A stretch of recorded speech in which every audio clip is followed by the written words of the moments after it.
नमस्कार, हमें दीपक सिंह रवा देखतानी बलिया.ऑनलाइन। जब से कोविड के महामारी आई बा तब से ऐसन बहुत लोग सामने आइल बा जेकरा खातिर इंसानियत से ज्यादा जरूरी आपन फायदा बा। ऐसन लोग सामने आइल बा जे इंसानियत शब्द के एकदम जमीन में गाड़ देले बा। ऐसन लोग सामने आइल बा जे परेशान लोगन के खून पसीना के कमाई ऐठे के चक्कर में रहता। ऐसे लोग सामने आए हैं जो दवाइयां महंगे दामों पे बेच रहे हैं, ऑक्सीजन 4 गुना 5 गुना रेट पे बेच रहे हैं, पेशेंट से ज्यादा पैसे वसूले जा रहे हैं। सब ये लोग अपना फायदा देख रहे हैं। इस आपदा में भी इन्हें बस ये है कि कैसे वो ज्यादा पैसे निचोड़ लें। लाशों के ऊपर भी ये अपने पैसे वसूली करना चाहते हैं। ये जो लोग हैं ये आतंकवादियों से कम नहीं है। इनको आतंकवादी कहना भी बड़ा ही छोटा शब्द है। इनके जो कुकर्म है उसके लिए बहुत ही बड़ी सजा होनी चाहिए। एक मूवी आई थी अपरिचित, अगर आपने देखी होगी वो मूवी। उस मूवी के अंदर बड़ी अलग अलग तरीकों से जो अपना मेन लीड एक्टर होता है वो लोगों को मारता है। तो कहीं लोगों को वो तेल में तल देता है, ऐसे ही बड़ी अजीब अजीब तरीकों से वो लोगों को मारता है। तो ये जो लोग हैं इनको मारने के लिए भी कोई ऐसा तरीका अपनाना चाहिए ताकि एक मिसाल कायम हो सके। इस आपदा के समय में भी ये लोगों को परेशान कर रहे हैं, लोगों के खून के आंसू निकाल रहे हैं ताकि अपनी झोली भर सके। आतंकवादियों से भी गए गुजरे ये लोग हैं। आइए जरा इनके कुकर्मों पे नजर डालते हैं। ये देखिए, सबसे पहले नई दिल्ली के अंदर खान चाचा जो रेस्टोरेंट है वहां से 105 ऑक्सीजन कॉन्सेंट्रेटर बरामद हुए। जी हाँ, 105 ऑक्सीजन कॉन्सेंट्रेटर यहां पे रखे हुए थे जिसे ये लोग महंगे दामों पे बेच रहे। अब ऐसे लोगों को हम क्या कहेंगे? आतंकवादी से भी बड़ा कोई शब्द होना चाहिए जो कि हम इन पापियों को कह सकें। 105 ऑक्सीजन कॉन्सेंट्रेटर, और उससे पहले 419 कॉन्सेंट्रेटर ऑक्सीजन कॉन्सेंट्रेटर बरामद हुए थे नेगू जू रेस्टोरेंट से। 419 ऑक्सीजन कॉन्सेंट्रेटर जिसे अगेन ये लोग महंगे दामों पे बेच रहे थे।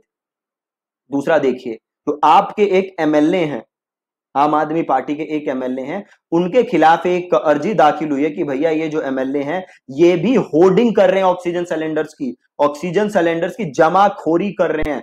तो इसमें भी दिल्ली हाई कोर्ट ने इनको बुलाया है कि भैया आओ, क्या मामला है, इसके बारे में बताओ, क्यों जमाखोरी कर रहे हो, अगर कर रहे हो तो। अगेन अगर इसमें भी इनको दोषी पाए जाए तो कठिन से कठिन सजा ऐसे व्यक्ति को देना चाहिए। और ये जो बंदा था जो दिल्ली में खान चाचा रेस्टोरेंट वाला था, इसको पुलिस अभी तलाश कर रही है। अभी ये बंदा पकड़ा नहीं गया है जब मैं वीडियो बना रहा हूं। आगे बढ़ते हैं। ये देखिए, एक बंदा अरेस्ट हुआ। किस लिए अरेस्ट हुआ? रेमडेसिविर इंजेक्शन जो था ये बंदा कितने में बेच रहा था? 21,000 रुपए। 21,000 रुपए में ये बंदा रेमडेसिविर इंजेक्शन बेच रहा था। अब सोचिए, इंसानों के जीवन से खेल रहे हैं लोग। गरीब लोग हैं, वो कहां से इतना पैसा लाग लाग के इनको देंगे? ऐसे ऐसे लोग इस समय इस आपदा में भी अपनी जेबें भरने में लगे हुए। आगे बढ़ते हैं। ये देखिए, पुलिस ने क्रैकडाउन किया है illegal sale of remdesivir injection. ये कहां पे हुआ है? तो ये हुआ है बेंगलुरु में। 10 लोग अब तक अरेस्ट कर चुकी है पुलिस वहां पे इलीगल तरीके से रेमडेसिविर इंजेक्शन बेचने के लिए। 10 लोग अरेस्ट हो चुके हैं। आगे बढ़ते हैं। ये देखिए, फेक रेमडेसिविर इंजेक्शन, दिल्ली में फेक रेमडेसिविर इंजेक्शन बेचे जा रहे थे। फेक मतलब नकली इंजेक्शन बेच रहे हैं लोग। इनके अंदर बिल्कुल भी डर नहीं है किसी चीज का। नकली इंजेक्शन। अब आप सोचिए, नकली इंजेक्शन। ऐसा व्यक्ति जो जीवन मृत्यु की एकदम लास्ट स्टेज पे हो अपने जीवन की, उसको अगर ये नकली इंजेक्शन दिया जाएगा तो क्या होने वाला है ऐसे व्यक्ति? अब ऐसे लोग जो हैं उन्हें क्या सजा दी जाए? आप नीचे कमेंट करके बताइए कि ऐसे लोगों के लिए क्या सजा होनी चाहिए।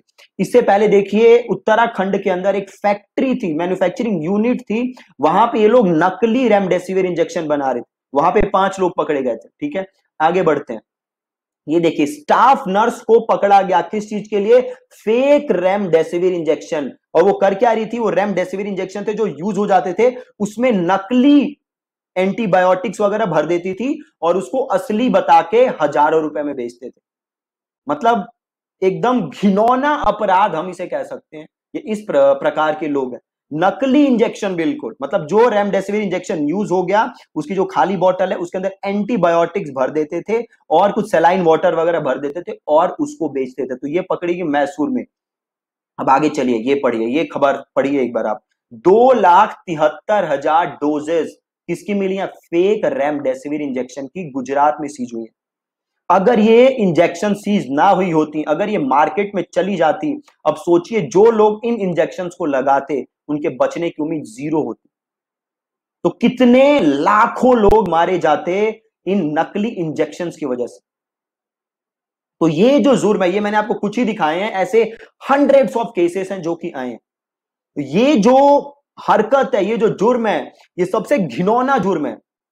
आतंकवादियों को भी इन लोगों ने फेल कर दिया है। ये किसी की उम्मीदों से, किसी की होप से खेल रहे हैं। अब एक किसी का व्यक्ति बीमार है, अब वो जा रहा है रेमडेसिविर इंजेक्शन लेने, वो इस उम्मीद में जा रहा है, इस आशा में जा रहा है, अपनी खून पसीने की कमाई लेके जा रहा है कि भैया ये इंजेक्शन मैं उन्हें लगा दूंगा तो उनका जीवन बच जाएगा। ये उन सबसे खिलवाड़ किया जा रहा है। तो ऐसे लोगों को कठिन से कठिन सजा देनी बहुत ही ज्यादा जरूरी है, ताकि एक एग्जाम्पल सेट हो सके, ताकि कोई ऐसा दुस्साहस ना कर सके कि ऐसे आपदा के अवसर में ऐसा काम करे और ऐसा पैसे बनाने की कोशिश करे। ठीक है जी, वीडियो देखने के लिए बहुत बहुत धन्यवाद। अगर आपने चैनल को सब्सक्राइब नहीं किया है तो जरूर सब्सक्राइब करेगा और इस वीडियो को ज्यादा से ज्यादा लोगों के साथ शेयर करिएगा। हम मैं दीपक सिंह, वीडियो देखने खातिर बहुत बहुत धन्यवाद।